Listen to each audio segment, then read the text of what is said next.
안녕하세요. 저는 30대 후반의 여성입니다. 약간은 혼란스러운 상황을 겪고 있습니다.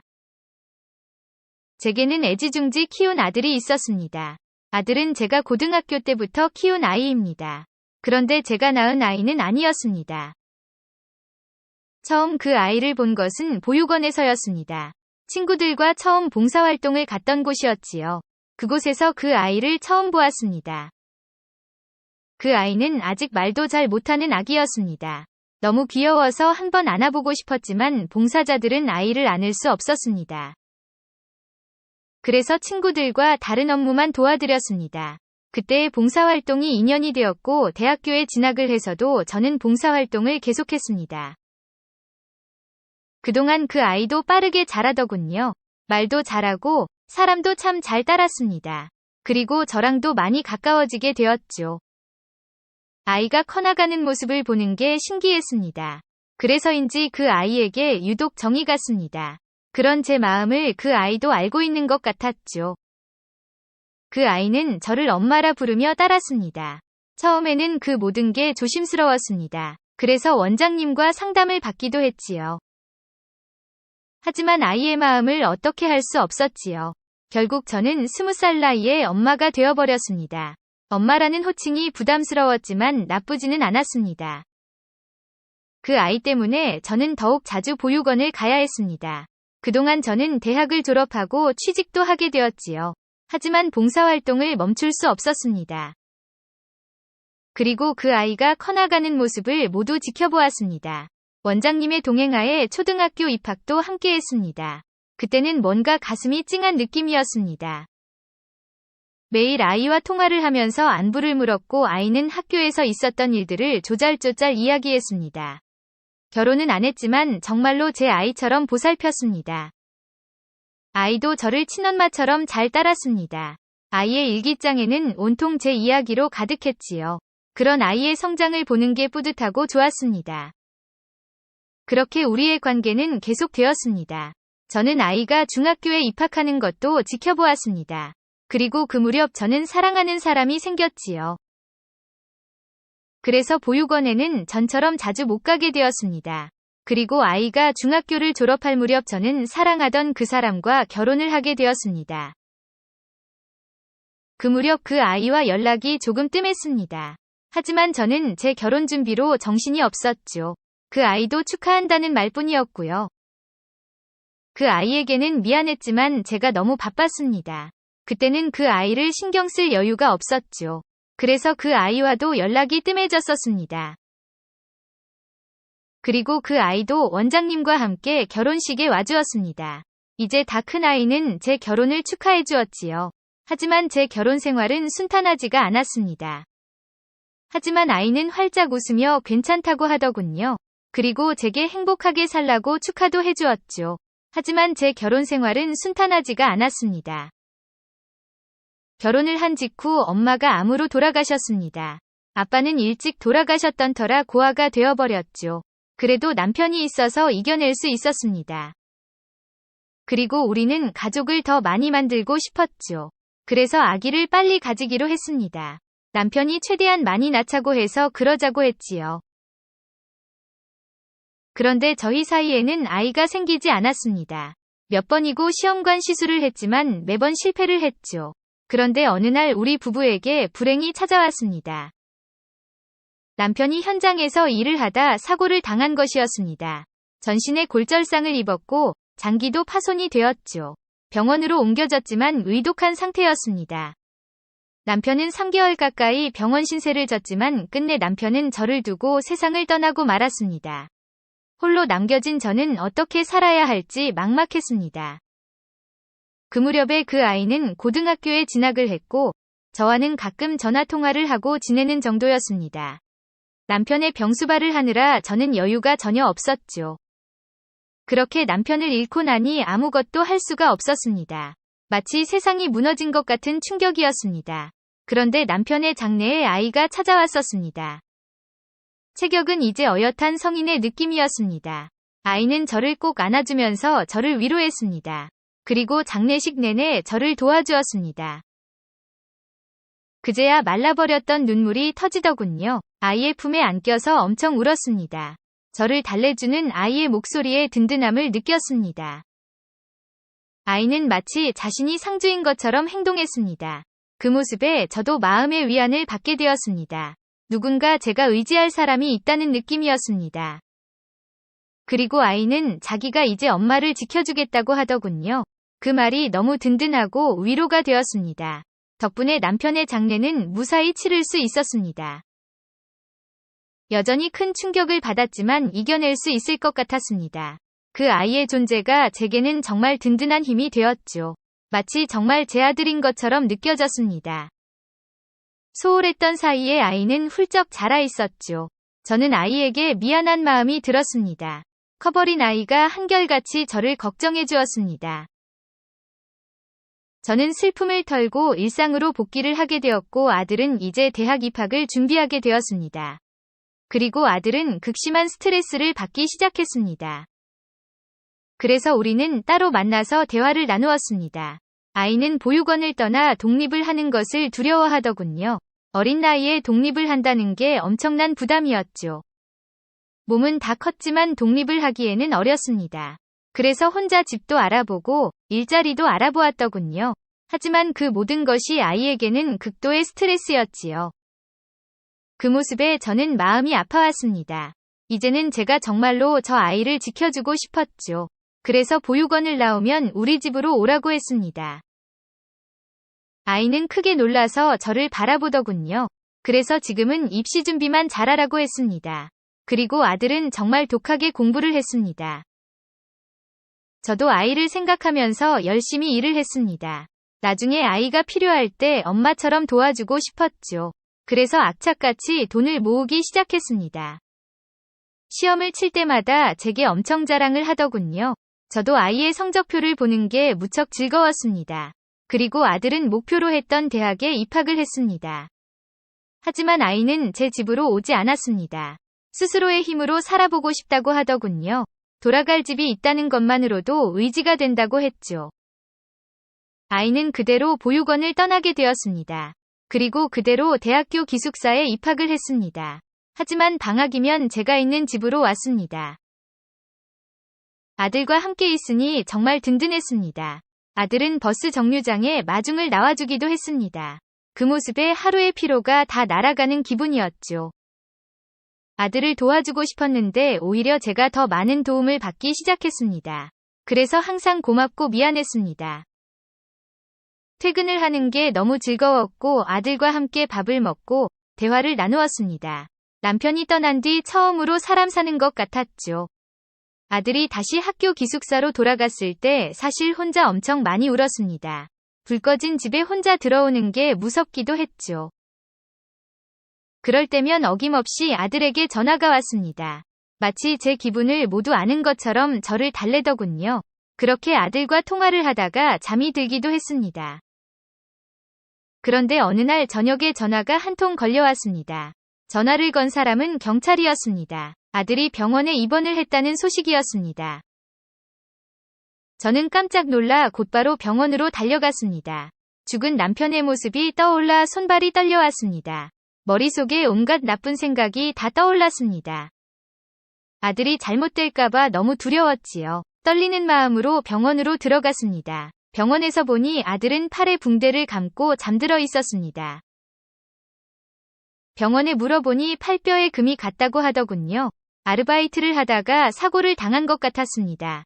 지금은 진통제 주사를 맞고 잠든 것 같았습니다. 잠든 아이의 모습에 눈물이 쏟아졌습니다. 병실에서 미친 여자처럼 오열하며 울었던 것 같습니다. 하나뿐인 가족을 잃는 상상에 두렵기도 했습니다. 그리고 병원에서는 보호자를 찾더군요. 수술이 필요해서 보호자 동의를 받으려 하더군요. 하지만 너무 당황스러운 일이 있었습니다. 법적으로 저는 아이의 보호자가 아니었습니다. 그래서 동의서 작성을 할 자격도 안 되었죠. 순간 너무 당황스러웠습니다.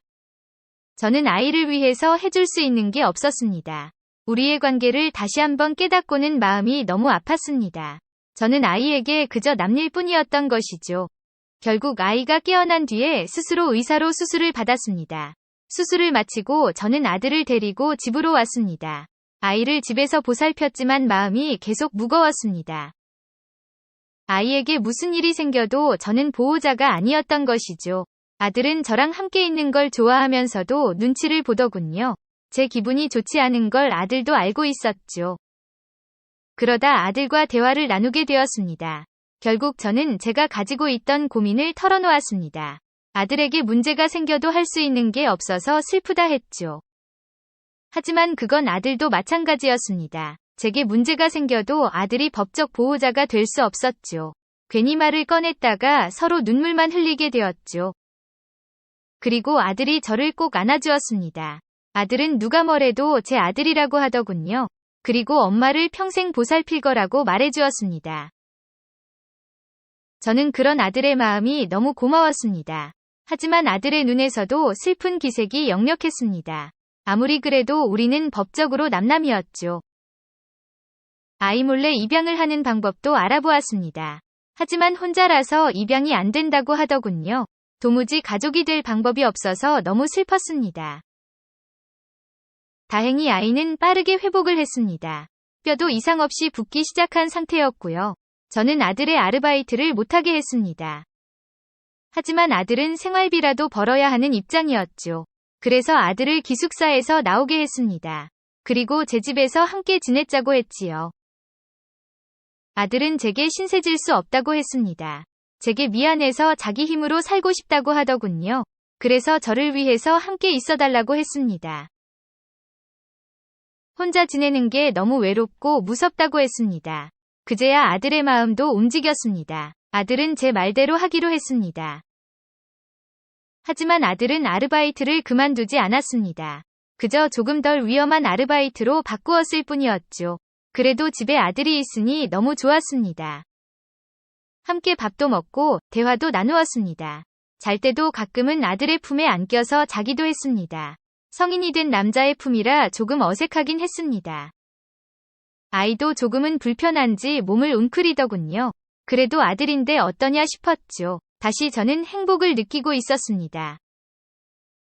그러다 제 생일날이 다가왔습니다. 아들은 아침부터 미역국을 끓여놓았고 케이크도 준비를 해두었더군요. 아들이 제게 할 말이 있다고 했습니다. 그런데 아들의 표정이 사뭇 진지했습니다.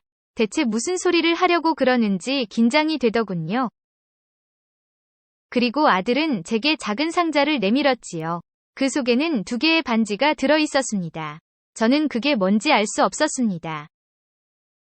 그런데 아이가 제게 놀라운 말을 하더군요. 자기와 결혼을 하자고 말이죠. 저는 그게 무슨 소리인지 다시 물었습니다. 자기가 제 보호자가 되고 싶다고 했습니다. 그런데 아무리 생각해도 방법이 없었다고 했죠. 그래서 결혼을 하면 법적 보호자가 될 수 있다더군요. 아이도 저와 가족이 되려고 많이 알아봤더군요. 저는 결국 포기했지만 아이는 아이였습니다. 아이는 쉬운 방법이 있다는 사실을 알고 있었습니다. 아무리 그래도 이건 좀 당황스러웠습니다. 하지만 아이는 또 다른 이야기를 하더군요. 사실 예전부터 여자로서 저를 사랑했다고 했습니다. 항상 저만 바라보며 살았다고 했습니다. 가족이 될 방법을 찾아보면서 확신을 했다더군요. 엄마가 아닌 아내로 저와 함께하고 싶다고 말이죠. 받아주지 않는다면 독립을 할 것이라고 하더군요. 그 결심이 가벼운 마음은 아닌 것 같았습니다. 이미 이전과 같은 관계로 돌아가기는 힘들었습니다. 저는 너무 당황스러워 어찌할지 갈피를 못 잡았습니다. 받아들이는 것도 이상했지만 거절도 못했습니다. 그렇게 망설이고 있으니 아이가 먼저 용기를 내더군요. 아이는 조용히 저를 자기 품으로 안아주었습니다. 그리고 저는 끝내 아이를 밀어내지 않았습니다. 아이는 그대로 제게 입술을 맞추었습니다. 그 시도가 어떤 의미인지 알 수 있었습니다. 당황스러웠지만 피하고 싶지가 않았습니다. 제게는 이 아이가 필요했으니까요. 그래서 끝내 거절을 하지 못했습니다. 당황스러운데도 가슴이 떨려오기 시작했습니다. 결국 저는 엄마가 아닌 여자로서 그를 받아들였습니다. 싫지는 않았지만 너무 혼란스러웠습니다. 아들처럼 키웠던 아이가 남자가 되어 저를 안고 있었죠. 너무 비현실적인 상황이라 받아들이기 쉽지 않았습니다. 하지만 우리에게는 가족이 필요했고 아이는 저와 진짜 가족이 되고 싶어 했습니다. 그래서 저도 점점 그를 온전히 받아들이게 되었죠. 우리끼리 반지를 주고받고 미래를 약속했고 그는 곧바로 혼인신고를 하기도 했습니다. 그는 빨리 아기를 만들고 싶어 하고 있습니다. 그의 품에 안겨 있으면 행복합니다. 하지만 이래도 되는지 여전히 혼란스럽습니다. 저는 분명 그가 좋습니다.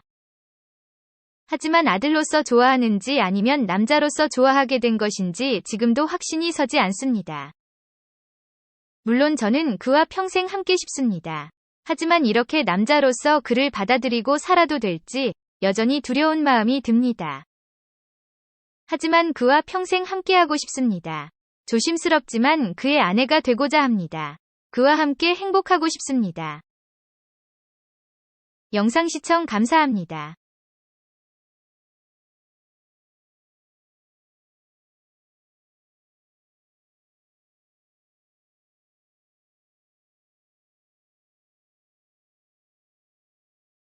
오늘의 사연 시작합니다.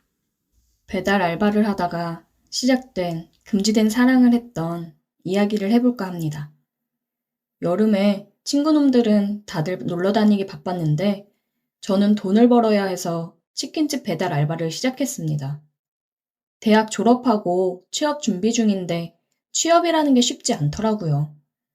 그래서 낮에는 공부하고 준비를 하고 저녁에는 배달 알바를 하고 있었어요. 무더위에 다들 집에서 배달을 시켜 먹기만 하는지, 그리고 왜 이리 치킨을 좋아하는지, 하루 주문량이 아주 장난이 아니더라고요. 처음 하는 배달 알바다 보니까 길 찾아 다니는 것도 쉽지 않았어요. 처음에는 조금 힘들었지만, 역시 인간은 적응의 동물이라고 슬슬 감을 찾아서 하게 되더라고요. 오늘도 어김없이 치킨 배달을 하고 있었습니다. 보통 배달을 시키면 선결제를 하고 문 앞에 놓고 가달라고 하는 주문이 대부분인데 가끔씩 만나서 현금 결제나 카드 결제를 할 때가 있어요. 그럴 때면 살짝 귀찮긴 했습니다. 카드기랑 잔돈을 챙겨야 되니까요. 치킨을 들고 초인종 벨을 눌렀어요. 안녕하세요. 치킨 배달 왔습니다. 네, 잠시만요. 문이 열렸는데 란제리 위에 옷을 걸치다 만 건지 한쪽 어깨를 드러내고 나오더라고요. 얼마였죠? 22,000원입니다. 여기요. 저는 카드를 받아서 결제를 하는데 긴장을 했는지 버벅거렸어요. 천천히 해주셔도 돼요. 네, 결제 다 됐습니다. 맛있게 드세요. 네, 안녕히 가세요. 배달을 많이 해본 거는 아니지만 이렇게 몸매를 드러낸 차림으로 나온 여자는 처음이라 깜짝 놀랐어요.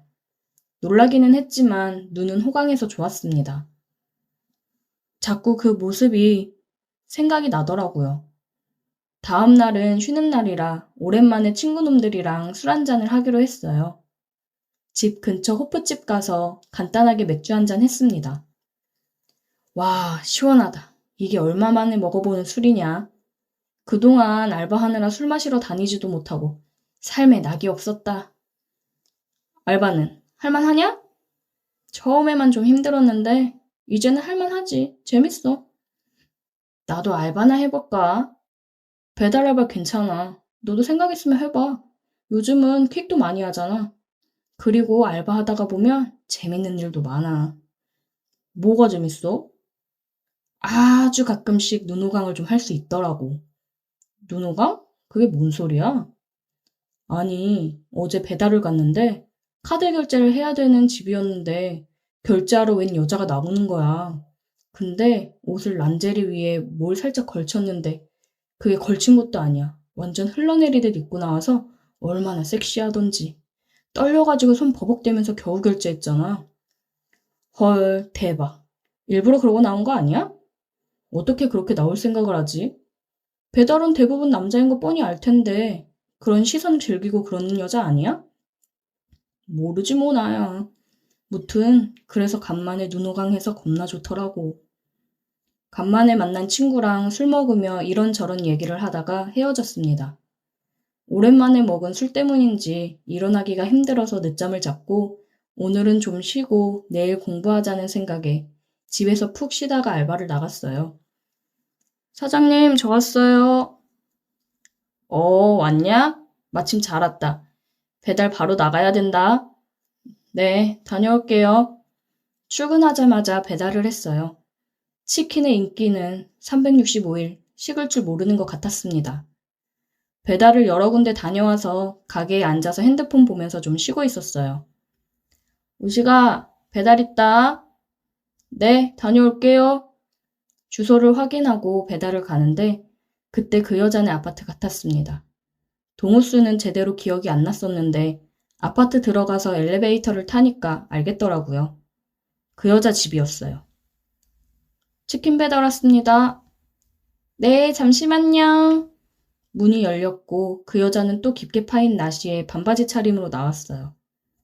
22,000원 맞죠? 네, 22,000원 결제할게요.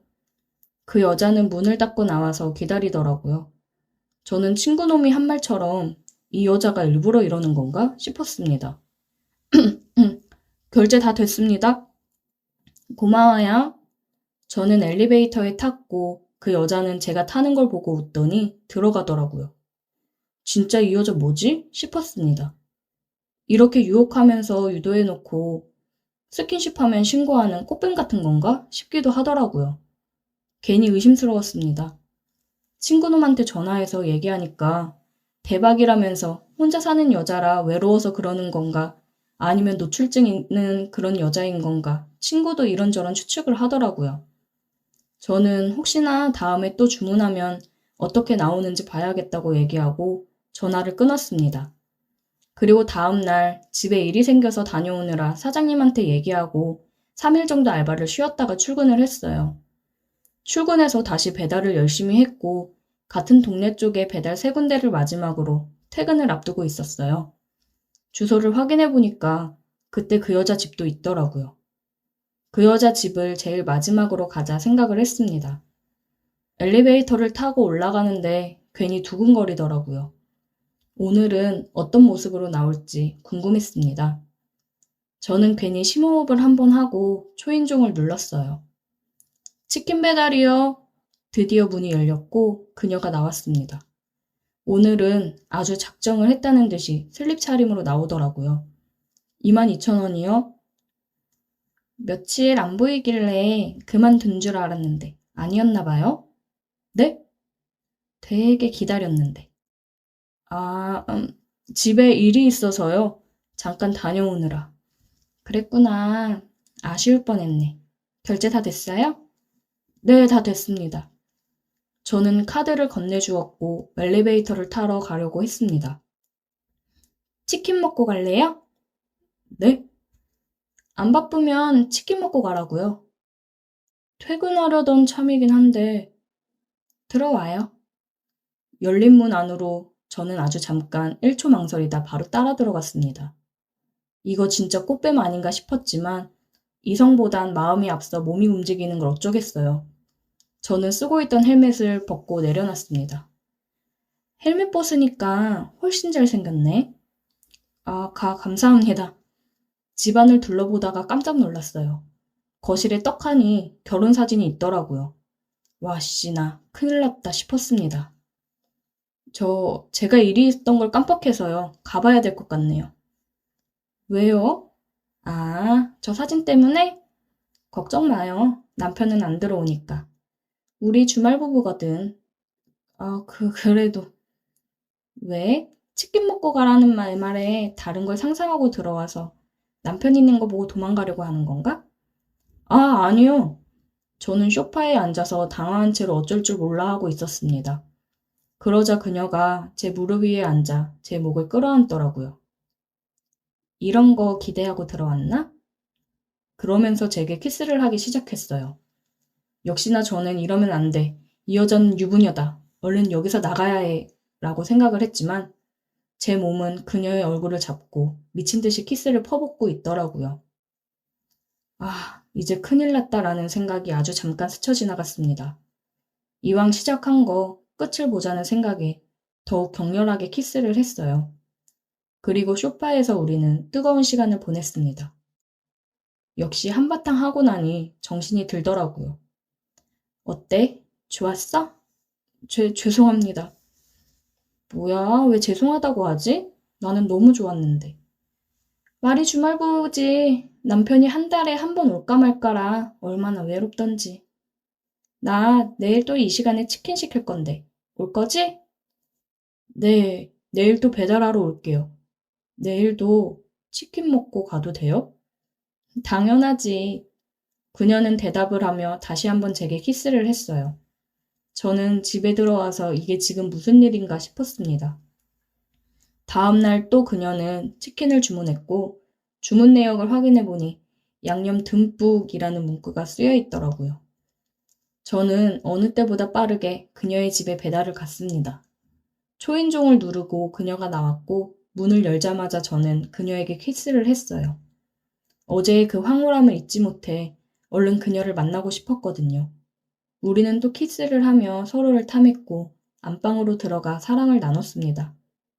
그녀는 매번 양념 듬뿍이라는 문구를 남기고 치킨 배달을 종종 했고 저는 신나서 그녀의 집으로 배달을 갔어요.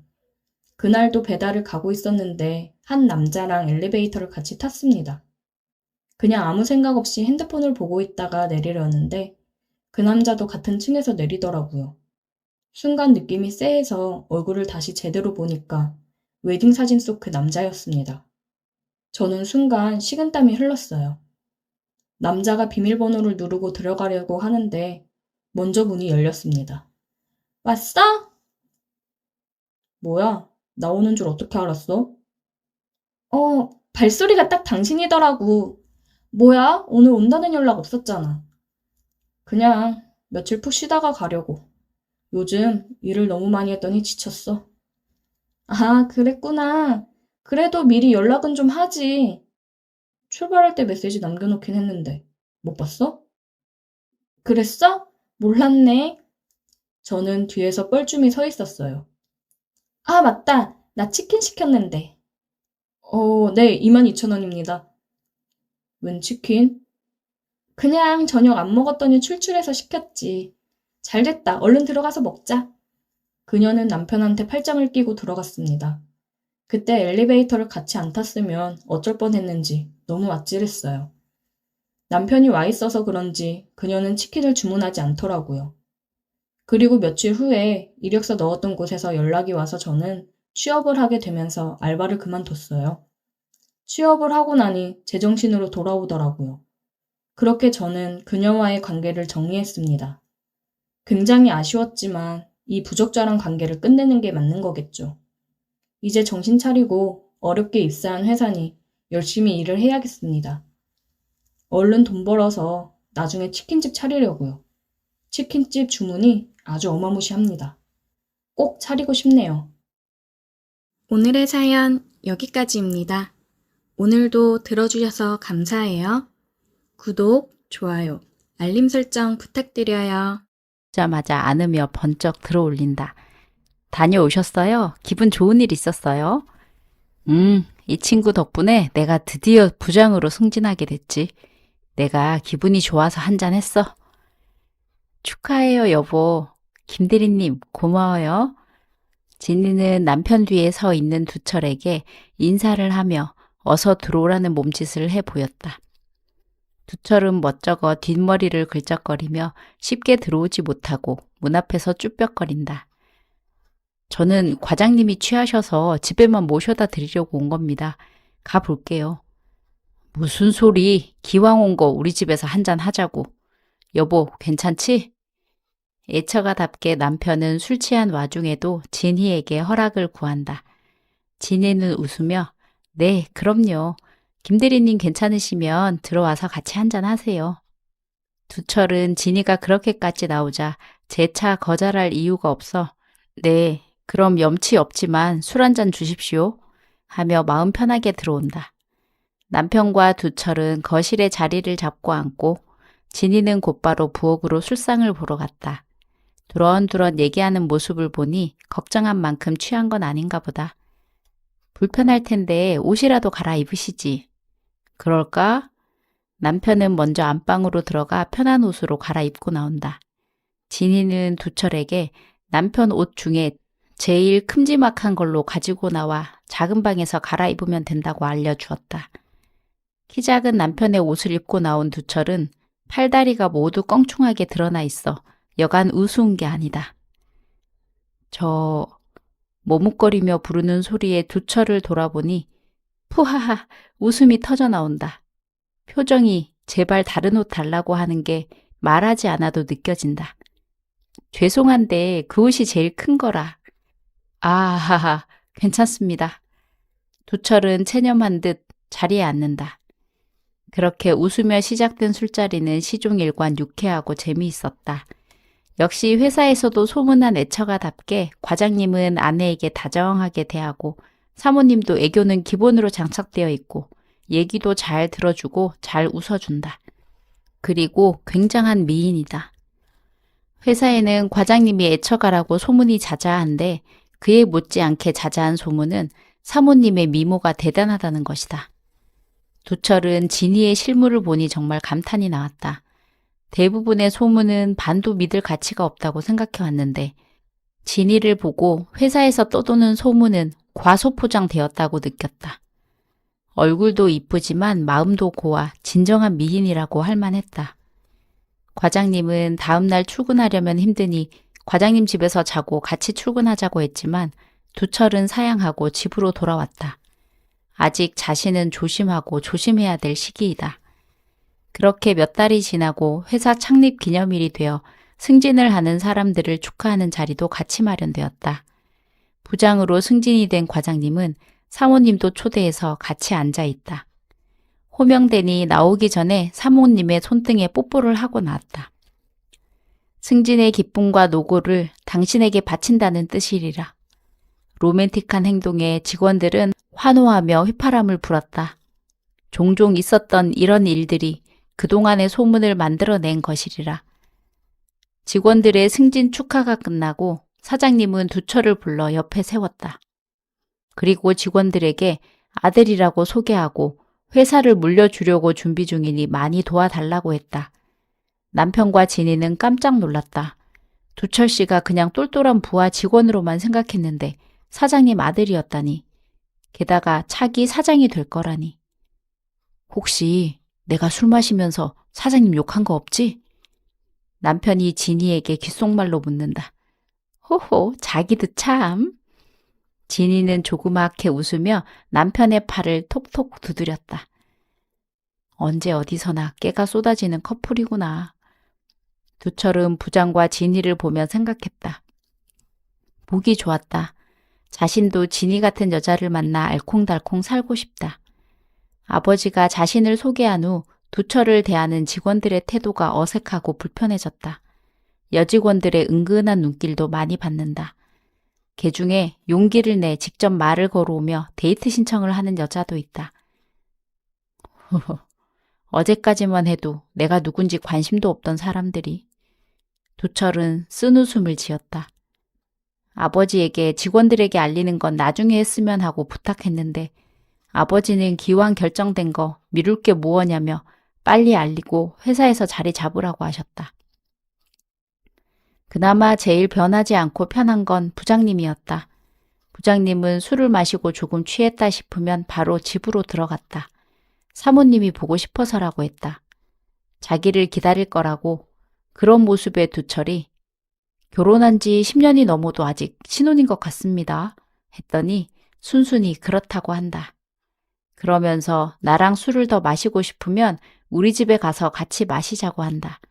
그래서 오늘도 두철은 못 이기는 척 진이 앞에 앉아 있는 것이다. 어머, 김대리님 잘 지내셨죠? 네, 잘 지내셨습니까, 사모님? 그럼요. 근데 이제는 호칭을 뭘로 해야 하나? 사장님 아들인지 꿈에도 몰랐네요. 회사도 물려받으신다니 축하드려요. 그냥 편하게 김대리라고 하시면 됩니다. 쑥스럽습니다. 아직 모자란 부분이 많아서 부장님에게 많이 배우고 있습니다. 내가 잘 키우고 있지. 취기가 좀 오른 남편은 예의 바르고 일도 잘하는 두철을 마음에 쏙 들어했다. 이런 사람이 사장이 된다니 우리 회사는 탄탄대로라며 진이에게 했던 말이 떠올랐다. 진이가 보기에도 정말 건실한 청년이다. 그나저나 오늘은 술이 없는데 어떡한다? 밖에 술을 사러 나가야 하나 고민하는데 남편이 우리 마나님 고생시키면 안 되지. 작년에 담근 인삼주 먹을까? 두철도 좋다고 고개를 끄덕인다. 창문 밖으로 보이는 비 오는 야경이 두철을 감성적으로 만든다. 두철은 처음 마신 인삼주의 향기에 취하고 진이의 아름다움에 취했다. 그걸 아는지 모르는지 진이는 부장님의 농담에 연신 웃으며 즐거워하고 있다. 시간이 지나고 새벽이 점점 깊어지자 슬슬 잠이 몰려온다. 전에도 몇 번 부장님 집에서 술을 마시긴 했는데 그때마다 자고 가라는 권유를 뿌리치고 꼬박꼬박 집으로 갔다. 이제 집에 가야 할 시간은 다가오는데 오늘은 왠지 집에 들어가기 싫다. 여기서 편하게 자고 가고 싶은 마음이 굴뚝 같은데 오늘은 왜 자고 가란 얘기가 없는지. 조금씩 초조해지는 두철이다. 이제 늦어서 주무셔야겠어요. 벌써 시간이 이렇게 됐네. 자네도 오늘은 우리 집에서 자고 가. 비도 많이 오고 집에 가도 얼마 눈도 못 붙일 텐데. 네, 그럼 오늘은 신세 좀 지겠습니다. 비가 와서 집으로 돌아가려니 영 내키지가 않네요. 여보, 씻으세요. 저는 작은 방에 이불 준비해 드릴게요. 진이는 두철의 침구를 준비해 방으로 들어갔다. 두철은 진이가 한아름 들고 온 이불을 얼른 받아들며 고맙다고 인사를 한다. 잘 자라는 인사를 하며 방문을 닫고 나가는 진이를 보며 두철은 기운이 빠진다. 오늘 잘 자긴 다 틀린 것 같다. 이불 위에는 두철이 이 집에 올 때마다 입는 트레이닝복이 같이 놓여 있다. 이 집에 처음 왔을 때 부장님 옷을 입고 너무 짧아서 사모님과 같이 웃었는데 웃고 끝난 게 아니라 그 뒤로 사모님은 두철의 옷을 따로 마련해 놓은 모양이다. 옷에서는 기분 좋은 섬유유연제 냄새가 나고 이불은 폭삭해서 기분이 좋아 두철의 싱숭생숭한 마음을 물리치고 잠은 솔솔 잘도 온다. 도마에 칼질하는 소리가 나서 나가보니 진이는 벌써 일어나 아침을 준비하고 있다. 잘 주무셨습니까? 어머, 시끄러워서 깼나 보네요. 더 주무셔도 되는데. 아닙니다. 다 잤습니다. 조용히 한다고 했는데 소리가 너무 컸죠. 소리보다도 맛있는 냄새에 깼습니다. 콩나물 북엇국 시원하게 끓이고 있어요. 조금만 기다리세요. 근데 부장님은 아직 주무십니까? 아, 그이는 간부들 조찬회의 있다고 먼저 갔어요. 김 대리님은 일찍 깨우면 힘들다고 북엇국 먹고 천천히 출근하시래요.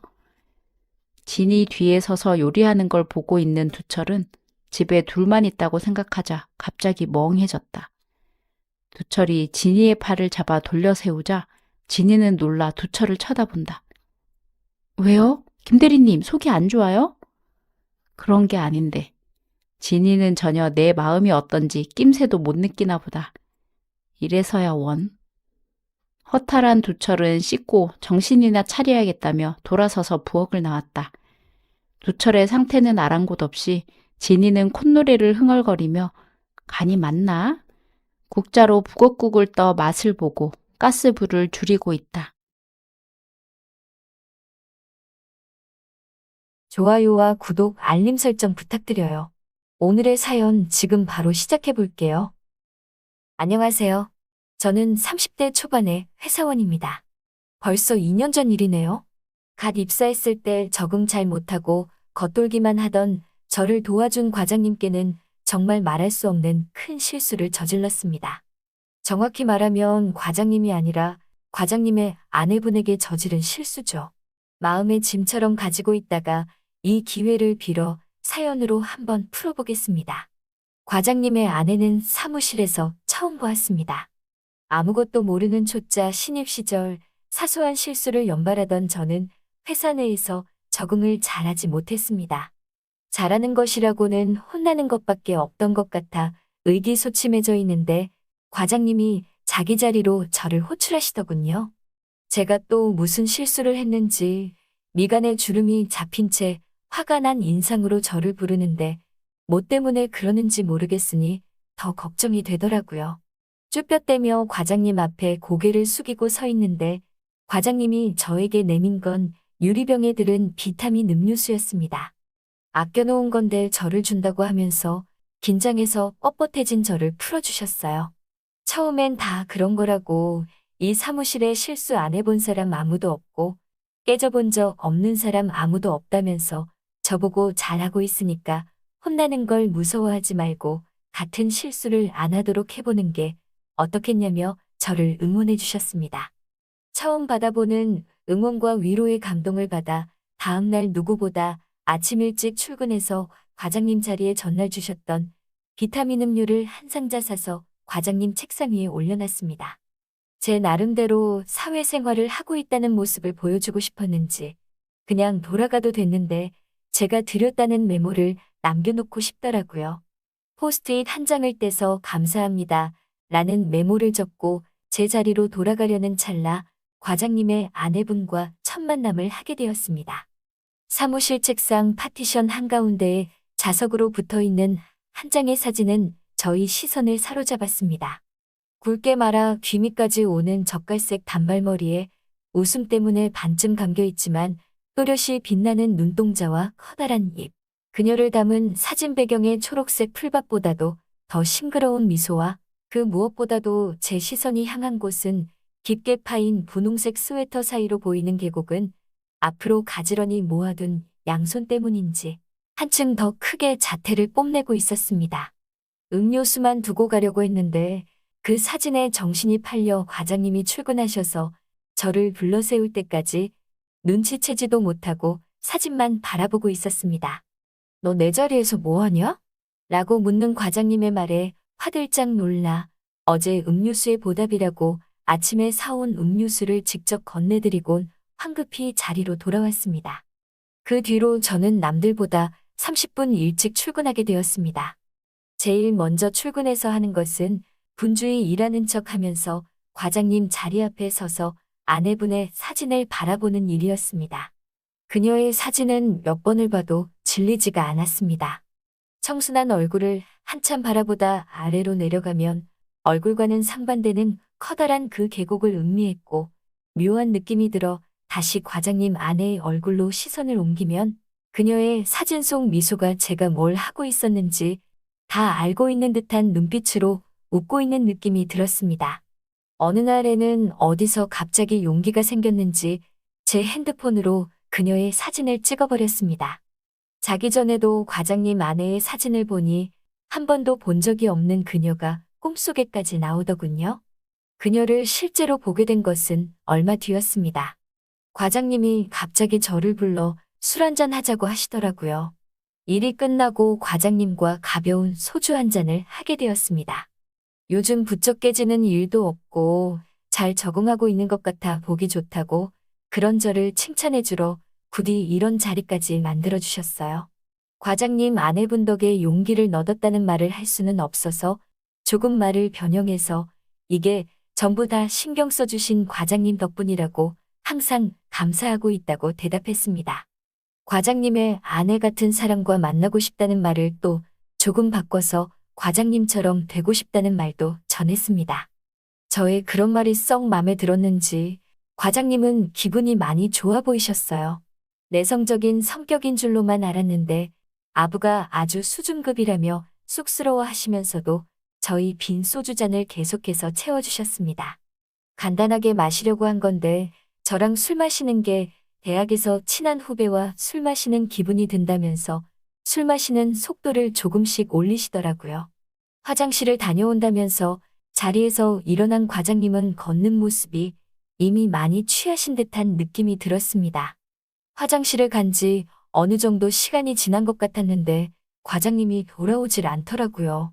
걱정이 돼서 무슨 일인가 살펴보려고 일어나는데 테이블 위에 올려둔 과장님 핸드폰이 울리기 시작했습니다. 전화를 건 사람은 다름 아닌 과장님의 아내분이었습니다. 와이프라고 저장돼 있는 전화기를 보니 침이 꿀꺽 넘어갔습니다. 저도 술이 조금 취한 상태여서 꿈에 그리던 여자의 목소리를 한번 들어보고 싶다는 욕심이 생겨 전화기를 들었습니다. 술집의 시끄러운 소리 때문이었을까?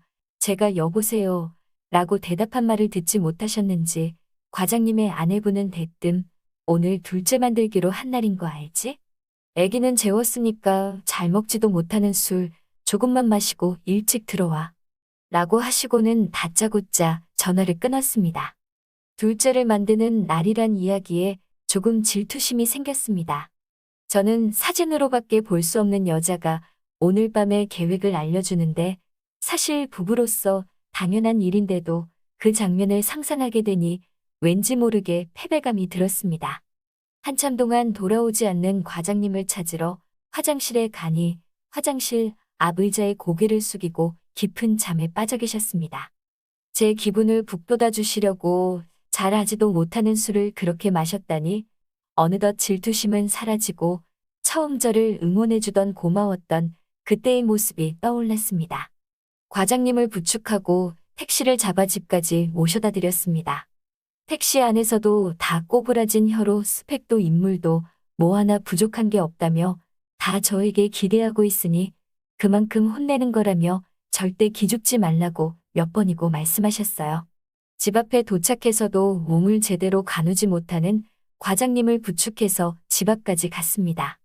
초인종을 누르려는데 과장님이 나왔다며 고래고래 소리를 지르더니 비밀번호를 누르고 문을 활짝 여시더군요. 집에 들어서자마자 과장님은 문 앞에 넉다운되었고 넘어진 과장님을 일으키려고 하는데 깜짝 놀라는 소리가 들려 고개를 든 순간 눈앞에 펼쳐진 절경에 저도 딱딱하게 굳어버렸습니다. 저의 동행을 예상하지 못한 채 무방비 상태로 과장님을 마중 나온 그녀의 모습 때문이죠. 문득 아까 전화로 둘째 만드는 날이라고 예고했던 게 생각났습니다. 타인의 부부 생활까지 간섭할 건 아니지만 과장님의 아내분은 오늘을 위해 과장님을 위한 특별 이벤트를 준비했나 봅니다. 손바닥만한 안이 훤히 보이는 검은색 망사로 된 얇은 옷 하나만을 걸친 채 사진에서 보던 핑크빛 청순한 입술은 온데간데 없이 입술을 새빨갛게 칠한 채 짙은 화장까지 하고 과장님과의 이벤트를 준비했던 그녀는 예상치 못한 저를 보고는 어쩔 줄을 모른 채 문 앞에 얼어붙어 있었습니다. 저도 과장님을 부축하며 쪼그려 앉은 상태에서 그런 과장님의 아내분을 보고 딱딱하게 굳어버렸습니다. 실제로는 10초도 안 되는 짧은 순간이었겠지만 그 순간이 마치 멈춘 것만 같이 길게 느껴졌습니다. 상황 파악이 된 과장님의 아내는 몸을 숨겼고 저도 바닥에 쓰러진 과장님을 두고 도망치듯 집을 벗어났습니다. 다음 날 사무실에 과장님이 들어오시는 걸 보고는 똥 마려운 강아지 마냥 바짝 졸은 상태로 과장님의 표정을 살폈습니다. 과장님이 저를 보고는 웃으며 머리 위로 손을 흔들며 인사를 했어요. 어제 일을 들키지 않은 건가 싶으면서도 별다른 말씀이 없으셔서 일하는 내내 계속 눈치가 보였습니다. 점심시간이 되자 직원들끼리 밥을 먹으러 나갔어요.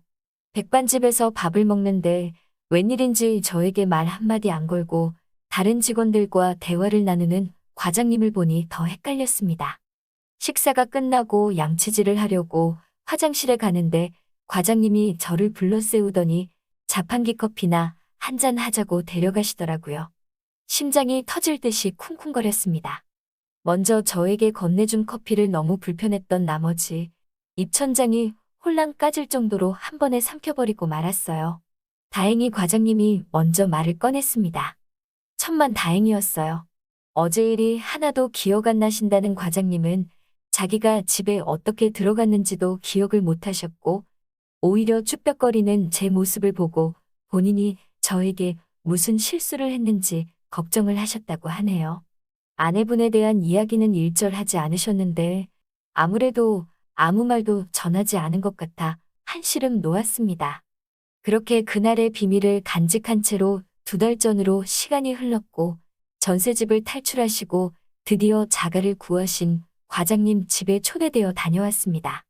아내분은 저를 기억하시는지 저와 눈을 한 번도 마주치지 않으셨고 그럴수록 저는 더 짓궂게 그녀의 얼굴을 뚫어져라 쳐다만 봤습니다. 제 시선을 눈치챘는지 과장님이 우리 와이프 이쁘지라며 어스레를 떠셨고 그날의 일을 비밀로 간직한 우리들은 그 농담에 아무 반응도 할 수 없었습니다.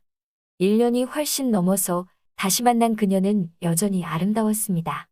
짧았던 단발머리가 어깨를 덮을 정도로 많이 길어 있었고 묘한 분위기를 풍기던 젓갈색의 머리카락은 검은색으로 다시 염색을 했었죠. 그때 보여준 비밀스런 그날 밤의 짙은 화장은 없었지만 그녀에게 빠지게 만들었던 청순한 모습도 사진으로만 보던 것보다 훨씬 더 아름다웠습니다. 집들이 때 찍은 사진으로 제 핸드폰에는 그녀의 사진이 2장 있습니다. 그리고 평생 잊혀지지 않을 그날의 모습도 선명한 사진처럼 제 머릿속에 기억되고 있습니다. 아직도 과장님 몰래 아내분의 사진을 가지고 있습니다. 저를 아껴주고 이끌어주는 과장님에게 죄를 짓는 듯한 느낌이 들지만 사진으로나마 간직한 그녀를 잃고 싶지 않습니다. 오늘도 존경하는 직장 선배님의 아내분의 사진을 보며 잠이 듭니다. 저희 이야기 끝까지 들어주셔서 감사합니다. 오늘의 사연은 여기까지네요. 긴 사연 끝까지 들어주셔서 감사합니다. 구독과 좋아요 잊지 말아주세요. 오늘의 사연 시작합니다. 안녕하세요. 저는 30대 초반의 총각 남자입니다. 제가 살고 있는 곳은 강원도입니다. 요새 많이 발전하고 있는 지역이라 살기 좋은 곳이에요. 저희 부모님은 제가 어릴 때부터 한 집에서 쭉 사셨는데 앞집 아저씨랑 의형제 맺으며 굉장히 친하게 지내셨습니다. 가족 모두가 가깝게 지냈는데 옆집은 아들은 없고 딸만 셋이 있는 딸부잣집이었습니다. 아들을 원했던 옆집 아저씨는 저만 보면 사이 삼고 싶다면서 아저씨네 딸 셋 중에 아무나 하나 골라서 장가오라는 농담을 자주 하셨어요. 그 집 딸들 3명 모두 미모가 출중해서 동네에서 이쁘기로 소문이 자자했고 옛날부터 동네 남학생들 모두 구경하러 오기도 했습니다. 저야 어릴 적부터 친하게 지냈으니 친구처럼 오빠처럼 지냈는데 성인이 되고 나서 저는 회사 근처로 방을 얻어 독립하고 그 뒤로부터는 자주 만난 적이 없습니다. 여자친구도 없어 취업하고 휴가를 같이 갈 사람도 없고 그냥 가족들이랑 근처 계곡에나 놀러 가자고 전화를 했고 엄마는 안 그래도 날이 더워서 계곡에 발 담그고 백숙이나 먹으면 좋겠다 싶었는데 잘 됐다며 옆집 가족들이랑 같이 가면 되겠다고 좋아하셨어요. 옆집 3자매 중에 첫째는 올해로 나이가 29인데 작년에 시집가서 다른 지역에 살고 있고 26살 둘째랑 22살 막내는 아직 집에 그대로 살고 있더라고요. 저는 계곡에 놀러 가는 걸 굉장히 좋아합니다. 시원한 물에 발 담그는 것도 좋고 계곡에서 먹는 삼겹살이나 백숙이 진짜 기가 막히게 좋았고 특히나 막걸리 한 잔 마시고 시원한 나무 그늘 평상에 누워서 낮잠 한숨 자고 일어나면 하와이도 부럽지 않은 휴가를 보낼 수 있었습니다. 그래서 간만에 가는 계곡이 더 기다려져서 계곡 놀러 가기로 한 주말만 손꼽으며 기다렸어요. 요즘 젊은 아가씨들은 해외여행이나 워터파크를 좋아하지 계곡 놀러 가는 건 별로 관심이 없더라고요. 그래서 옆집 동생들도 안 올 줄 알았어요. 우리 부모님들이랑 아저씨 아줌마만 올 줄 알고 편하게 입고 부모님 댁으로 향했는데 그 집 딸 둘도 간다고 하더라고요. 그런 줄 알았으면 오랜만에 보는 건데 옷도 좀 더 괜찮은 걸 입고 오는 건데 괜히 민망했습니다. 차는 앞집 아저씨 차에 우리 부모님이 함께 타고 제 차에 그 집 딸들과 함께 타고 이동했어요. 제가 집을 나가서 산 뒤로부터 몇 년 동안 얼굴을 잘 보지 못해서 조금 어색하긴 했지만 어떻게든 대화를 이어나가고 있었습니다. 애들이 제가 못 보던 사이에 많이 이뻐졌더라고요. 옛날에는 그냥 마냥 귀여운 동생 같은 느낌이었는데 이제 둘째는 다 커서 시집가도 될 만큼 매력적이었고 막내는 아직 예전 느낌 그대로긴 한데 얼굴은 둘째가 더 분위기 있고 예뻤고 몸매는 막내가 더 볼륨이 있더라고요. 떡 줄 사람은 생각도 안 하는데 괜히 저 혼자서 둘째와 셋째 중에 누구를 선택해야 하는 건지 쓸데없는 고민을 하다가 계곡에 도착했습니다. 너무 더운 날이어서 도착하자마자 바로 차 트렁크에서 튜브를 꺼내 바로 물에 들어갔고 양쪽 부모님들은 자리를 잡고 술을 드시기 시작했어요. 혼자서 계곡물 위에 둥둥 떠다니며 시원하게 휴가를 만끽하고 있었는데 갑자기 막내가 오더니 자기도 튜브 타고 싶다고 같이 타자고 하더라고요. 그래서 아무 생각 없이 그러라고 했더니 제 튜브 안으로 들어왔습니다. 저는 같이 타자길래 그냥 자기도 튜브 하나를 가져와서 같이 놀자는 건 줄 알았는데 제 튜브를 둘이서 타고 싶다는 말인 줄은 몰랐어요. 대형 튜브로 커서 둘이 들어가도 넉넉하긴 했지만 튜브 안에서 서로 밀착하다 보니 괜히 민망했습니다. 얘는 이 사실을 아는 건지 모르는 건지 재밌다고 신이 났고 저 혼자만 얼굴이 빨개지고 엉거주춤한 자세로 있게 되더라고요. 아까 제가 튜브 걸치고 물 위에 두어 둥둥 떠 있는 걸 하고 싶었는지 저를 뒤에서 끌어안고 몸을 눕혀서 같이 물에 떠 있었어요. 얘는 재밌다고 좋아했지만 저는 등 뒤에 닿는 느낌 때문에 도저히 진정하고 있을 수가 없었습니다. 한참 그렇게 놀고 있었는데 둘째가 저희들에게 와서 음식 다 됐으니까 밥 먹으라고 하는 바람에 튜브 놀이는 그만하고 밥 먹으러 올라갔어요. 도토리묵도 먹고 백숙도 아주 맛있게 잘 먹었습니다.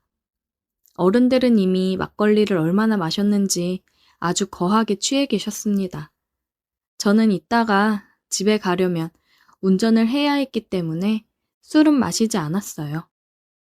둘째 딸은 술을 별로 안 좋아한다면서 마시지 않았고 막내는 자기 아빠 옆에서 신나게 부어라 마셔라 하고 있더라고요. 그냥 원래 성격이 천진난만하게 좋은 것 같았습니다. 밥도 다 먹고 술을 많이 마신 어른들과 막내는 이제 슬슬 취기가 올라온다면서 시원한 나무 그늘에 누워서 낮잠을 자고 있었고 맨정신으로 깨어 있었던 저와 둘째뿐이었어요. 둘 다 할 일도 없어서 근처 산책을 하자면서 밖으로 나왔습니다. 서로 뭘 좋아하는지도 몰라서 괜히 연예인 이야기를 하거나 최근에 본 드라마 이야기를 하면서 근처 숲길을 따라 걸었어요. 한참 걷다 보니 주변에 사람도 없고 한적한 공터가 나오더라고요. 날도 더운데 잠깐 쉬었다가 가기로 하고 벤치에 앉았는데 갑자기 둘 다 말이 없어지고 어색한 기운이 흘렀습니다. 그러다가 둘째도 이 상황이 많이 어색했는지 먼저 제게 말을 걸었습니다. 오빠, 내 동생 좋아해요? 저는 갑작스러운 돌직구 질문에 깜짝 놀라면서 아니라고 손사래를 쳤어요. 그냥 동생일 뿐이라고 정말 그 이상의 감정은 없다고 했습니다. 아까 막내랑 튜브 타고 놀던 모습을 봐서 그런 오해를 하는구나 싶더라고요. 안 그래도 너무 스킨십을 하면서 붙어있던 게 아닌가 걱정하긴 했었습니다. 그 집 막내랑은 나이 차이가 많이 나서 그냥 동생 이상의 감정은 아니었고 오히려 둘째가 제 스타일에 가까웠습니다. 내심 오늘 아침에 얼굴을 봤을 때부터 마음에 들었는데 그녀가 괜한 오해를 하고 있는 것 같아서 망했구나 생각을 하고 있었습니다. 그런데 그때 제 대답을 들은 둘째가 제 손을 잡더라고요. 깜짝 놀랐는데 그녀가 저를 바라보면서 그럼 저는 어떻게 생각해요? 라고 물었습니다. 저야 당연히 두 손 들고 환영이었죠. 갑자기 머리가 빠르게 돌아가기 시작했고 예전부터 나는 너를 좋아하고 있었다고 거짓말을 해버렸어요. 그러자 그녀 얼굴이 갑자기 환해지더니 자기도 예전부터 저를 마음속에 품고 있었다고 하더라고요. 그래서 오늘 계곡에도 저를 보러 따라 나온 거라고 했습니다. 그러면서 그녀는 은근히 제 옆쪽으로 더 다가왔고 눈을 감았습니다. 저는 그런 그녀를 보며 귀엽다고 생각을 했고 눈을 감고 있는 그녀에게 다가가 입을 맞추었어요. 그녀도 저만큼이나 긴장을 많이 하고 있는 게 느껴졌습니다. 아무도 없는 그 숲속 한가운데에는 우리 둘 숨소리로 가득했습니다. 제가 그녀를 알고 지낸 지도 어릴 때부터 10년도 더 넘었는데 그동안 저는 그녀와 제가 이런 사이로 발전할 거라고 전혀 상상하지도 못했습니다.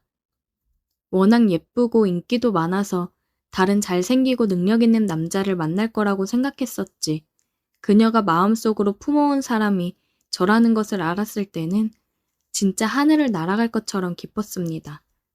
입맞춤이 끝나고 서로를 바라보는데 조금은 민망하더라고요. 그녀도 기세 좋게 제게 고백을 했지만 막상 입을 맞추고 나니 부끄러운지 제 눈을 제대로 마주치지 못했어요. 돌아오는 길에 우리 둘은 말은 없었지만 서로의 손을 꼭 잡고 걷고 있었습니다. 시간도 어느 정도 흐르고 부모님들 술도 깨는 바람에 집으로 다시 돌아왔어요. 다들 술을 마셔서 저는 저희 부모님과 그녀는 그녀의 가족들을 태우고 집으로 갔습니다. 그리고 주고받은 연락처로 연락을 주고받았고 연인으로 발전을 했어요. 저는 그 뒤로 자주 가지 않았던 본가에 자주 드나들고 있습니다. 가끔 그녀도 제가 있는 자취방에 놀러 오고는 합니다. 요즘 그녀와 함께 너무 행복한 하루하루를 보내고 있네요. 오늘의 사연 여기까지입니다. 오늘도 들어주셔서 감사해요. 구독, 좋아요, 알림 설정 부탁드려요. 오늘의 사연 시작하겠습니다. 남편이 차를 세우자 나는 무작정 차에서 내렸습니다. 남편은 내가 내리자마자 그대로 차를 몰고 내 눈앞에서 흔적도 없이 사라져 버렸습니다. 매정한 놈. 내가 지랑 결혼한다고 나 좋다고 결혼만 해주면 손에 물 한 방울 안 묻히고 살게 해준다는 그 좋은 배경의 남자들 다 뿌리치고 결혼해줬건만 결혼을 하고 나니 내가 우선이 아니라 시댁이 우선이고 그 중에서도 제사가 최우선인 사람이었습니다. 아무리 조상님이라지만 죽은 사람한테 뭐 그렇게 정성을 들이는지 지 마누라인 살아있는 나한테는 이렇게 개똥처럼 대하면서 말입니다.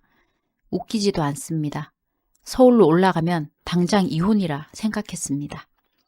요놈의 입, 요놈의 주댕이.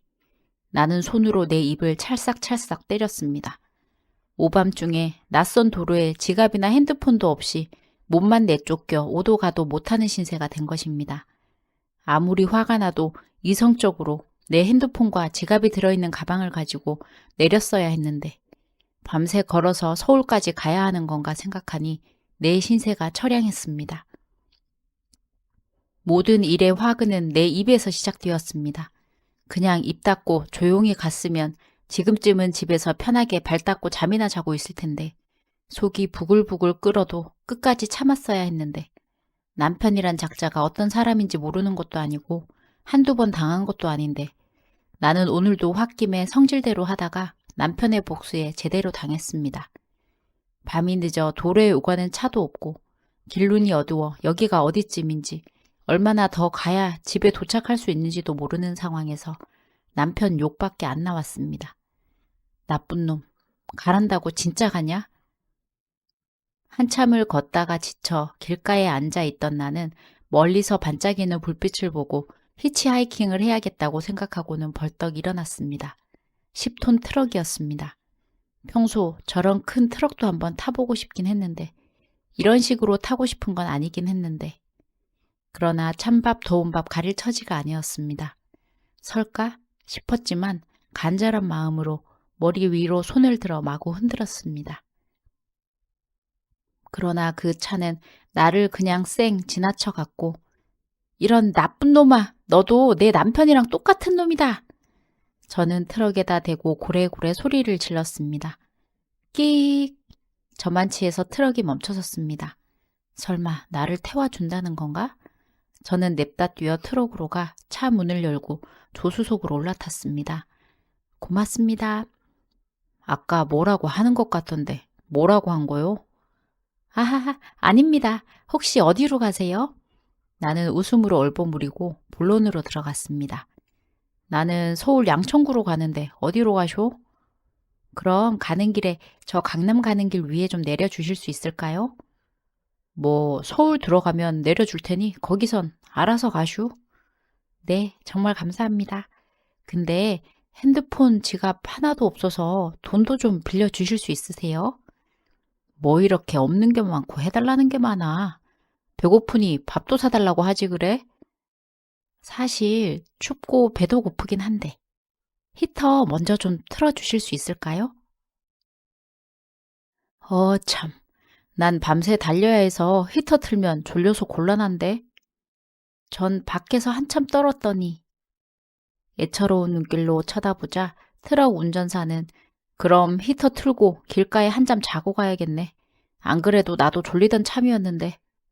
그렇게 우리는 도로가에 있는 졸음쉼터에서 트럭을 세우고 트럭 안에서 눈을 감고 잠을 청했습니다.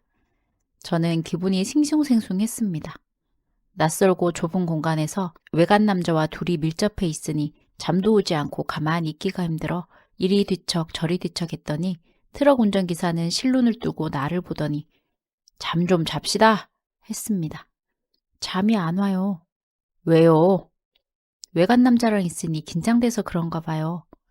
털끝 하나 손도 안 댈 테니 걱정 마슈. 그게 더 기분 나빠요. 내가 매력이 없나 싶고. 참. 차 태워줘, 돈도 줘, 히터 틀어줘. 이제는 그래 너 이쁘다 얘기까지 해줘야 돼? 이런 대책 없는 사람은 또 처음일세. 또 뭐가 더 필요한지 얘기해봐요. 드러나 봅시다. 그럼 이렇게 해주세요. 트럭 운전기사에게 나는 원하는 걸 얘기했고 기사는 이 여자가 진짠가 싶어 한참을 생각하는 눈치더니 그럼 넓은 뒷자리로 건너가서 합시다. 새벽녘이 밝아올 때쯤 트럭 안은 히터 덕분인지 내 몸에서 열이 나는 건지 더 이상 춥지 않고 사우나같이 후끈했습니다. 우리 배고픈데 밥 먹으러 가요. 밥 사달라는 말을 아주 자연스럽게 하네 그려. 호호. 나는 웃으며 트럭 운전기사의 팔짱을 끼고 휴게소에 들어갔습니다. 휴게소 식당에 마주 앉아 순댓국을 먹으며 트럭 운전기사가 물었습니다.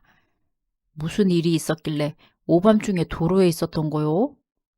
실은 어제 시댁 제사 다녀오는 길에 남편하고 싸우고 홧김에 내렸어요.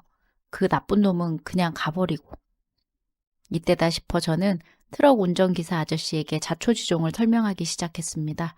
저는 남편과 제사 지내러 시댁인 경주에 내려갔다 서울로 올라오는 길에 차 안에서 신랑에게 싫은 소리를 좀 했습니다. 아무리 종갓집이라도 제사를 한 달에 한 번씩 내려가서 지내는 건 너무 무리 아냐?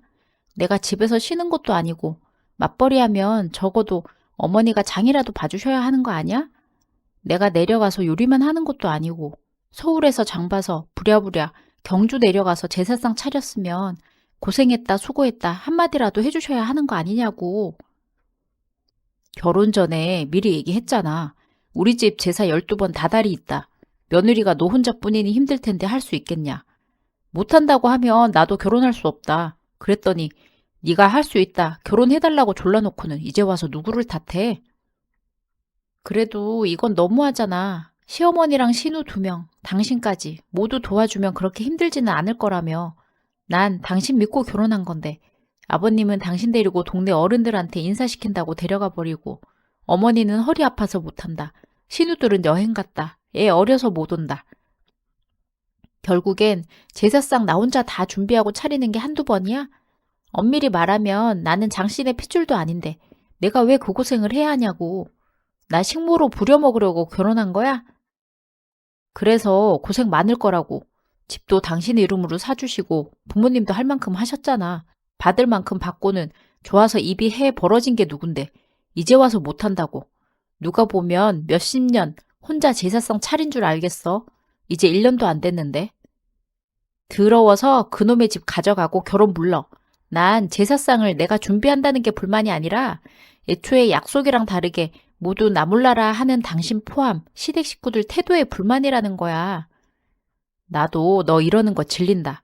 걸핏하면 결혼 무른다느니 시댁을 우습게 보는 태도며. 이래서 내가 결혼을 안 하려고 했는데 어린 거 너무 티내지 마라.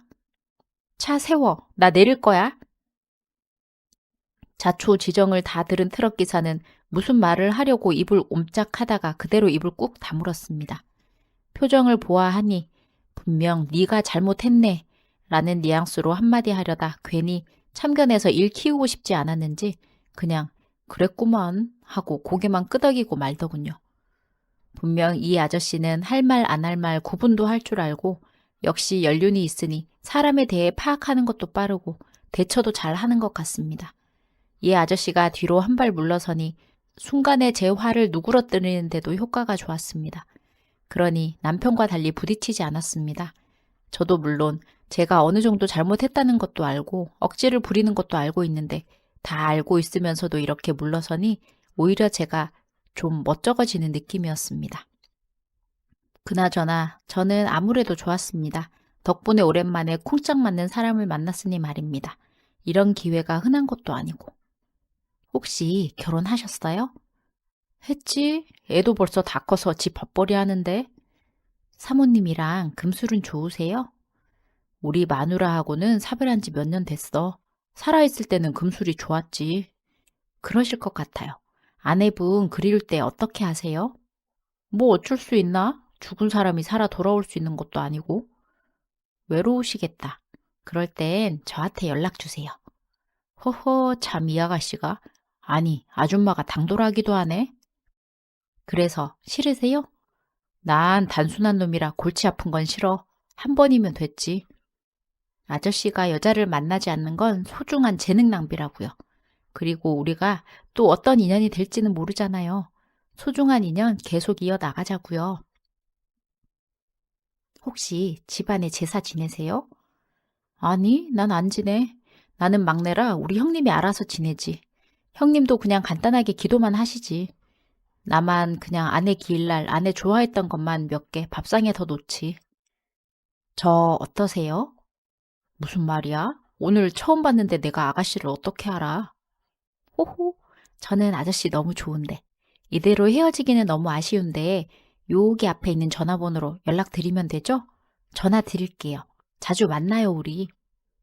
트럭에 타고 기사가 시동을 걸고 출발하려고 하자 저는 기사의 손을 잡으며 밥을 먹어서 졸린데 조금만 더 쉬었다 가요. 라고 말했고 트럭은 졸음쉼터에서 한참을 서 있다 지나가는 차량이 많아지자 그제야 서울로 출발했습니다. 서울로 출발하는 트럭에서 저는 곤히 단잠에 빠져들었습니다. 그 이후로도 저는 제사 때문에 남편과 여전히 티격태격하고 있고 그럴 때마다 트럭 운전기사 아저씨한테 신세 한탄을 늘어놓으며 만남을 이어오고 있습니다. 남편과는 몇십 년이 지나야 서로 맞춰가고 서로의 의견이 수그러질 것 같은데 그때까지 결혼 생활을 유지할 수 있을지나 모르겠어요. 저한테는 오히려 나이 차이가 좀 나면서 배려심 많고 져주는 운전기사 아저씨가 딱이라는 생각도 들고 하루라도 빨리 마음을 정하고 정착을 해야 할 텐데 결정을 내리기 쉽지 않네요. 제가 남은 생을 행복하게 살아가려면 어떤 선택이 현명할까요? 오늘의 사연 시작합니다.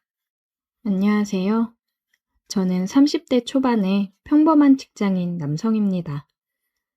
얼마 전에 친구와 헌팅 술집에 가서 여자를 만났는데 그때 있었던 재미있는 이야기를 사연으로 보내볼까 합니다. 때는 금요일 저녁이었고 친구와 저는 할 일이 없이 뒹굴고 있었어요. 친구와 조금 커다란 원룸에서 둘이 함께 살면서 생활비를 아끼고 있었는데 다른 건 다 괜찮지만 다 큰 남자 둘이서 살다 보니 혼자 사는 남자들 특유의 냄새가 날 정도였어요. 둘 다 여자친구가 없었기 때문에 주말에 시간 보내는 것이 고역이었습니다. 그러다가 친구가 도저히 외로워서 안 되겠다며 여자 꼬시러 나가자고 하더라고요.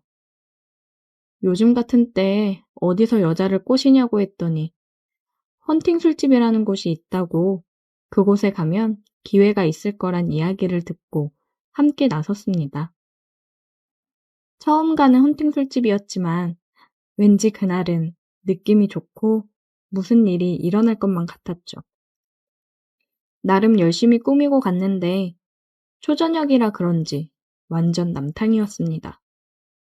저희 둘은 생각과 다른 상황에 많이 실망했지만 그래도 포기하지 않고 몇 안 되는 여자 테이블에 열심히 추파를 던지고 다녔어요. 우리 같은 애들한테 누가 넘어오겠나 싶었는데 지성이면 감천이라고 하늘도 감동했는지 2명의 여자가 저희와 합석을 하게 되었습니다. 26살, 27살인 2명의 여자였는데 생긴 것도 괜찮았어요. 한 명은 키 크고 날씬한 스타일이었는데 제가 좋아하는 타입은 아니었고, 나머지 한 명은 키는 작고 아담했는데 조용조용하고 청순한 미인이었습니다. 다행히도 친구는 키 큰 여자를 좋아해서 키가 큰 여자와 짝이 되었고, 저는 제 마음에 쏙 들은 키 작은 여자와 파트너가 되었어요. 각자 자기소개를 하고 파트너를 정한 뒤에 본격적으로 놀기 시작했는데 말도 잘 통하고 너무 마음에 들었습니다. 제 파트너도 첫인상은 조용한 줄 알았는데 술이 조금씩 들어가니까 말도 많아지고 은근슬쩍 제 팔을 만지면서 스킨십도 하더라고요. 술집에서 한참 술을 더 마시고 2차로 다른 술집으로 이동해서 거기서 술을 더 마셨습니다. 짝없고 외로운 젊은 남녀가 주말 밤에 만나니까 완전 불타올랐습니다. 4명 모두 완전 신나서 누가 보면 부부 동반 모임인 줄 알았을 거예요. 처음 만나는 사이라고는 전혀 생각지도 못하게 잘 맞았습니다. 술자리에서 게임도 하면서 즐겁게 놀았어요. 자연스럽게 서로 파트너와 스킨십을 하다 보니 금방 친해졌습니다. 한참 즐겁게 놀다 보니 시간은 12시가 넘었고 슬슬 피곤하더라고요. 더 이상 술을 마시는 건 무리다 싶었고 어떻게 해야 하나 고민하다가 서로 파트너끼리 찢어져서 행동하기로 했습니다. 여자를 데리고 밤거리를 걸었는데 사실 목적지는 뻔한 거 아니겠습니까? 숙박업소를 찾아서 빈방 있냐고 물어보고 다니는데 이 불타는 금요일 당연히 이 시간이 되니 방도 없더라고요. 그때 시간이 새벽 1시를 넘어가고 있었고 이제 와서 새로운 방이 나올 것 같지도 않았기 때문에 절망적인 상황이었어요. 한국에 이렇게 커플이 많았나 싶었습니다. 나만 빼고 다들 주말마다 이렇게 재미를 보고 있었다니 왠지 너무 억울하고 화가 나더라고요. 아무리 돌아다녀도 빈방은 찾기 힘들었고 그녀도 슬슬 지치고 힘든 기색이 역력했어요. 어떻게 해야 하나 순간 고민을 하다가 어차피 친구는 자기 파트너 데리고 어딘가에서 밤을 보낼 테니 나는 이 여자를 데리고 우리 집으로 가면 되겠다는 생각을 했어요. 돈도 굽고 방이 넓어서 그녀와 둘이 보내기엔 딱 맞는 곳이었습니다. 그래서 여자를 데리고 택시를 타서 집으로 향했습니다. 하지만 집에는 저보다 먼저 온 손님이 있었어요. 친구네 커플도 방을 구하지 못해서 집에 와 있더라고요. 제가 조금만 늦게 집에 도착했으면 친구의 맹궁뎅이를 볼 뻔했어요. 아무튼 4명이 한 집에 다시 모이니까 어이없어서 웃기기도 하고 따로 방이 없으니 분위기 잡고 뭔가를 할 수도 없었습니다.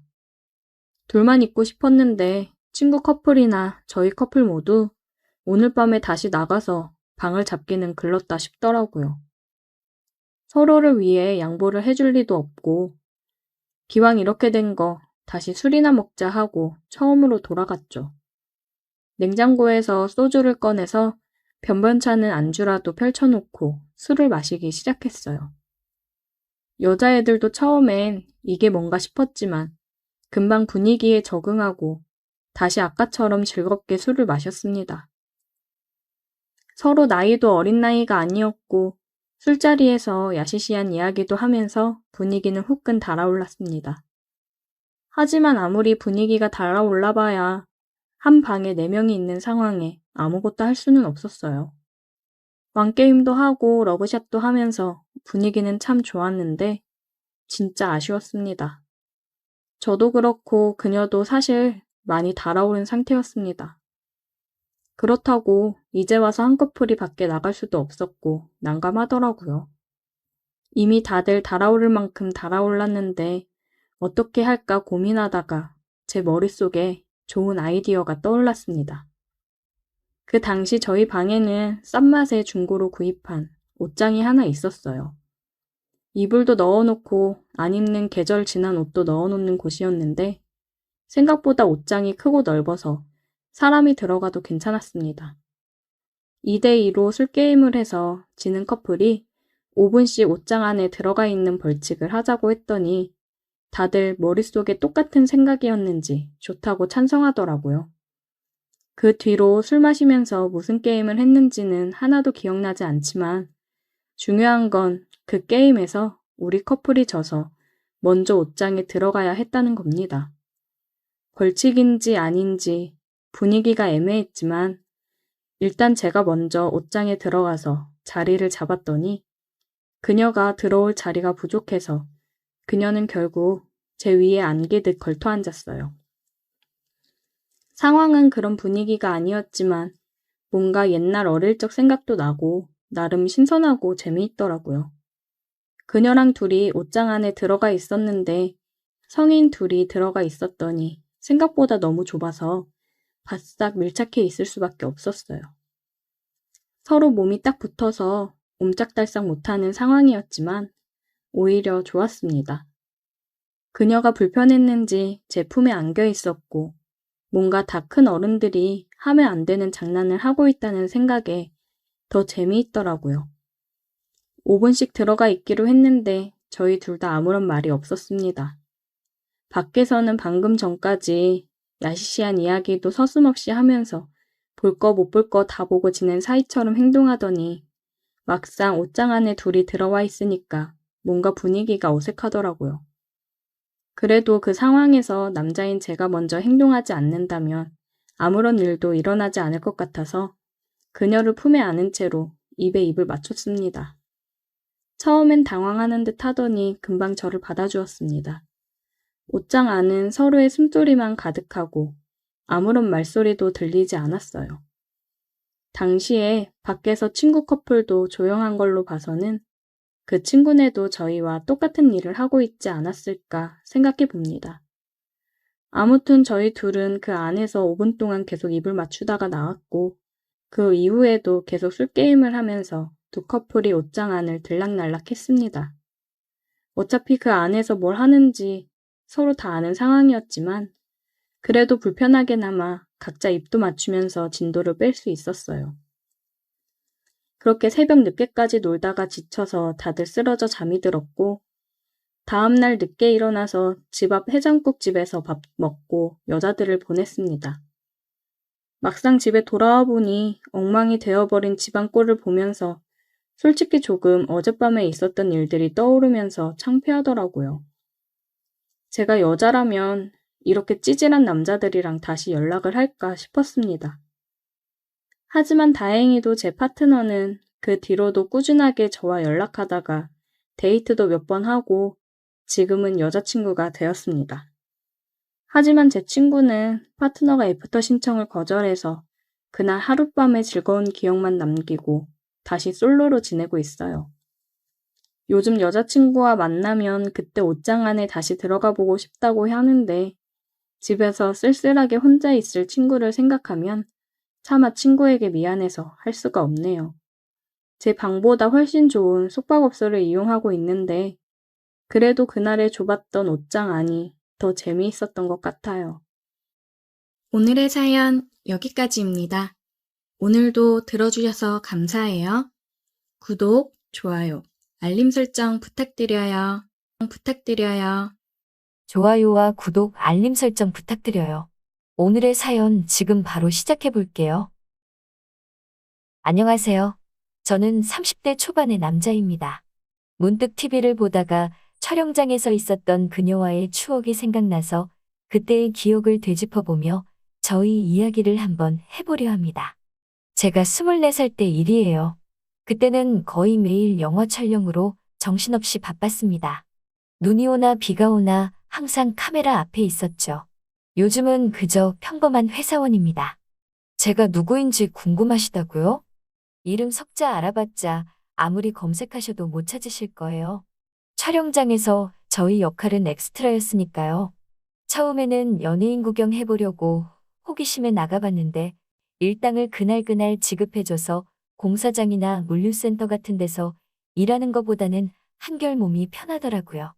한동안 촬영장을 찾아다니며 수많은 드라마와 영화에 출연을 했고 아직도 재방송이나 영화를 보다가 제가 나오는 장면을 찾으면 그때의 일을 추억하고는 합니다. 물론 쉬운 일은 아니에요.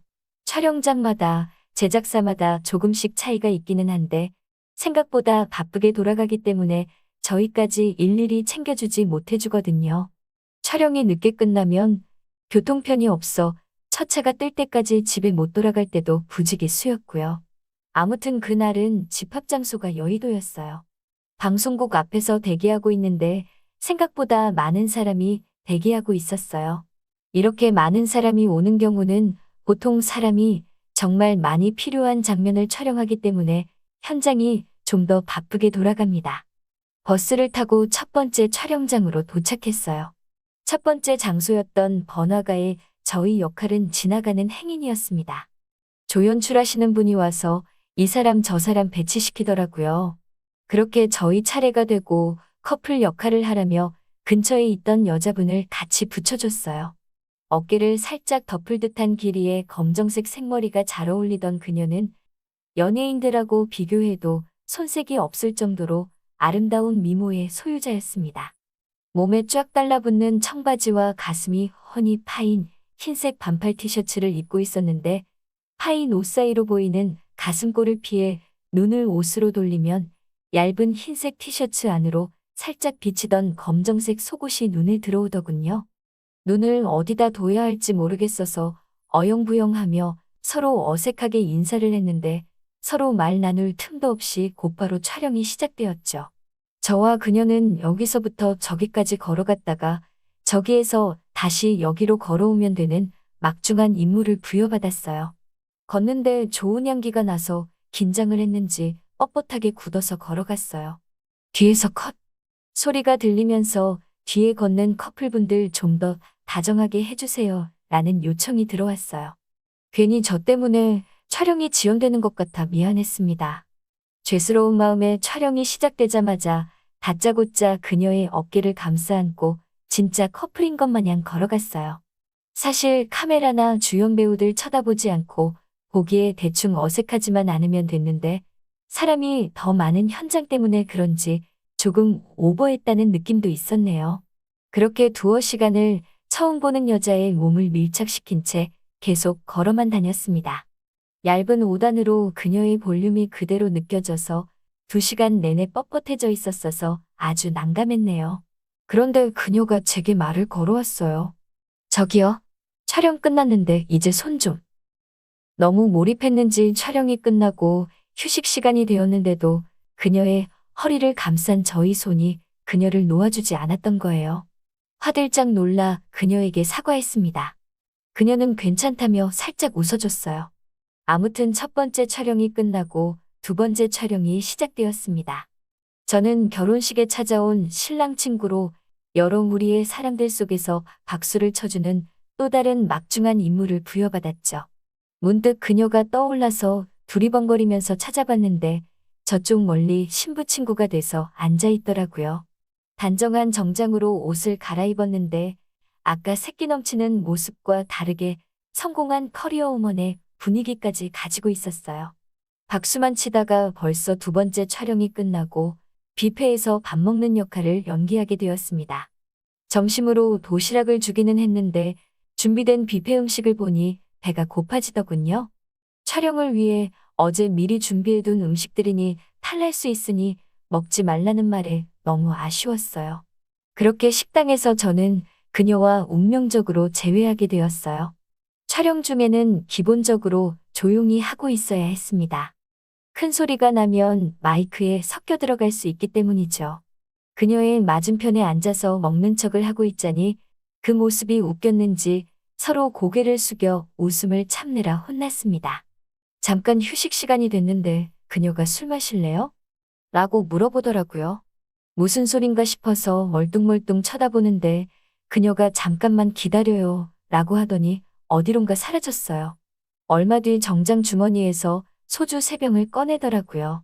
어디서 났냐고 물으니 옛날에 여기서 아르바이트를 했었다고 주류 보관하는 곳을 알고 있는데 비밀번호가 그대로라서 가지고 나왔다고 설명해줬습니다. 음식은 못 먹지만 물은 마셔도 문제 없었기 때문에 우리는 식탁 아래로 몰래 소주를 따라서 컵째로 벌컥벌컥 마셨어요. 촬영이 끝날 때쯤에는 저도 취기가 많이 올라 있었고 그녀도 얼굴이 빨개져 있었어요. 그렇게 촬영이 마무리가 되고 제작사 측에서 엑스트라들 줄을 세워서 봉투를 나눠주고 있는데 제 차례가 되니 저쪽으로 빠져 있으라고 하더라고요. 돈을 안 주길래 혹시 아까 술 마신 거 들켰나? 일당 못 받는 거 아니야? 이러면서 걱정하고 있었는데 저처럼 따로 빠져 있는 사람이 꽤 되더라고요. 그녀도 포함해서요. 연출팀에서 말하기를 한 씬을 더 찍을 건데 지금 남으신 분들은 추가 수당이 지급되니까 더 할 거면 하고 안 할 거면 말해달라고 했습니다. 시계를 보니 막차 타기도 글른 것 같고 추가 수당을 보통 일당 계산해주는 경우가 많았어서 그냥 남기로 했어요. 옷을 편하게 갈아입고 버스에 오르니 그녀가 빨개진 얼굴로 창문에 기대서 자고 있더라고요.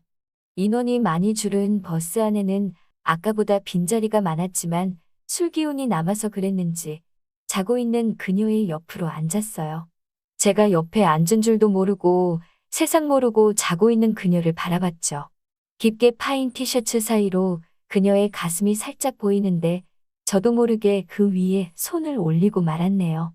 제 손길을 못 느꼈는지 그녀는 계속 잠을 자고 있었습니다.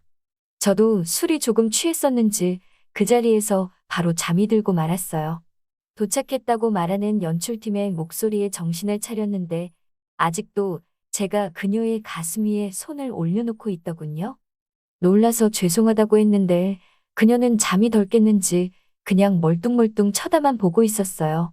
뺨을 맞아도 모자랐을 상황인데 그녀는 쿨하게 넘어가줬어요. 마지막 촬영지는 그 당시에 유행하던 일본식 선술집이었습니다. 이번에도 마찬가지로 음식들은 미리 준비된 거니까 먹지 말라는 지시를 받고 자리에 앉았어요.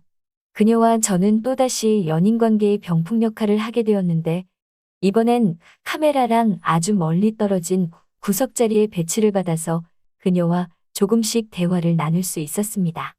배우 지망생이었던 그녀는 아주 가끔씩 몇몇 연예인들이 엑스트라를 하다가 캐스팅되는 경우도 있다고 해서 혹시 몰라 시간이 날 때 일을 가끔씩 하고 있다고 말해줬어요. 배우 지망생이란 이야기를 들으니 이렇게 이쁘다는 게 바로 납득이 되더라고요. 소속사 같은 건 없고 당분간은 혼자 힘으로 캐스팅될 때까지 계속 도전해볼 거라고 하는 그녀의 자신의 참 모습이 너무 보기 좋았네요.